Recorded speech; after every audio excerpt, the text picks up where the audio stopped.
Comment vous sentez-vous à la veille de rempiler sur France 2 ?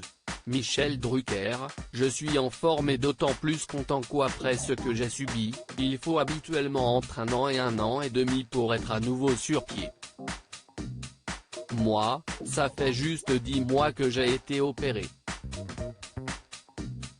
Mon cardiologue m'a dit, vous êtes un extraterrestre. Question de mental et d'hérédité aussi, sûrement. Mon père était comme ça. On m'avait conseillé d'attendre encore un peu mais je ne voulais pas car j'avais peur de trop gamberger. Pour tout vous dire, j'ai bien cru que je ne ferais plus jamais ce métier.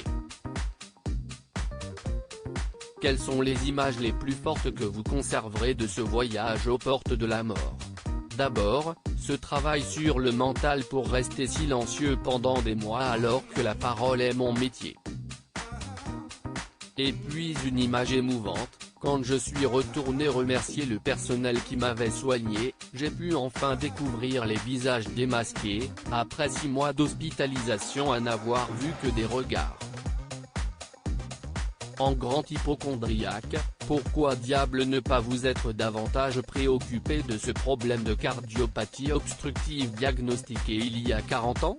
Parce que je me suis cru indestructible, à mener une vie saine et disciplinée.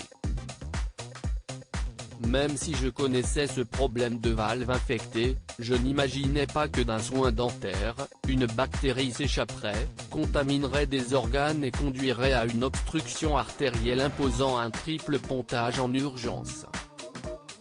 Sans parler de l'amputation de la jambe droite à laquelle j'ai échappé de peu et d'un potentiel AVC pendant l'intervention.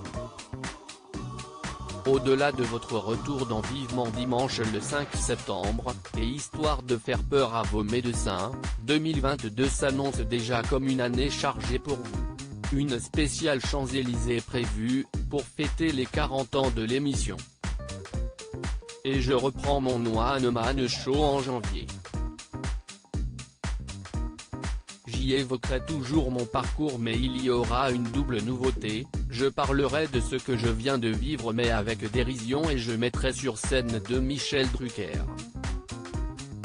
Celui d'aujourd'hui dialoguera avec le jeune débutant grâce à une astuce technique que je vous laisse découvrir. Après ce qui vient de vous arriver, vous arrive-t-il de penser que la retraite serait la bonne solution ?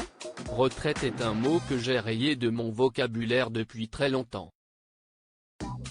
J'ai des copains qui ont un jour décidé de se retirer, ils se sont alors vus vieillir à une telle vitesse qu'ils m'ont déconseillé de les imiter.